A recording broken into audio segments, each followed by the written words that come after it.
আসসালামু আলাইকুম বন্ধুরা, আজ আমরা এসেছি বাংলাদেশের গর্ব বিশ্বখ্যাত স্থাপত্য কর্ম জাতীয় সংসদ ভবনে। ঢাকার বুকে দাঁড়িয়ে থাকা এই অনন্য স্থাপনাটা শুধু একটি সংসদ ভবন নয়, এটি আমাদের ইতিহাস, ঐতিহ্য আর স্বাধীনতার প্রতীক। চলুন আজ ঘুরে দেখি এই অসাধারণ স্থাপনাটির গল্প। জাতীয় সংসদ ভবন অবস্থিত বাংলাদেশ শেরেবাংলা নগর, ঢাকা। নকশা করেছেন বিশ্ববিখ্যাত স্থপতি লুই আইকান।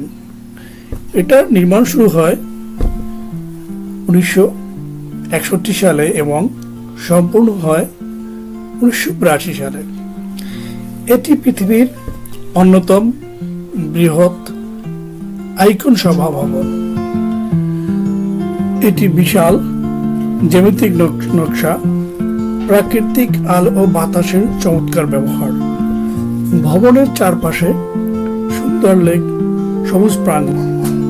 সংসদ ভবনে রয়েছে কংক্রিটের আধুনিক কিন্তু নান্দনিক ব্যবহার। এখানেই দেশের আইন প্রণয়ন হয় এবং এটি গণতন্ত্রের প্রতীক। আন্তর্জাতিকভাবে বাংলাদেশের পরিচিতি বৃদ্ধি করেছে। যেহেতু সামনে ত্রয়োদশ জাতীয় সংসদ নির্বাচন, সেক্ষেত্রে ভিতরের প্রবেশের অনুমতি নেই। তো আমি ত্রয়োদশ জাতীয় সংসদ নির্বাচন উপলক্ষে আমার ভিউয়ার্সের রিকোয়েস্ট করব, যারা আগামীতে দেশের জন্য কাজ করবে, দেশের উন্নয়নের জন্য কাজ করবে এবং যারা সৎ এবং যোগ্য, তাদেরকে ভোট দিয়ে সংসদ নেতা নির্বাচন করার জন্য অনুরোধ করছি। বন্ধুরা, জাতীয় সংসদ ভবন শুধু একটি স্থাপনা নয়, এটি আমাদের জাতীয় সত্তার প্রতিচ্ছবি। ভিডিওটি ভালো লাগলে লাইক দিন, কমেন্ট করে জানান আপনাদের মতামত।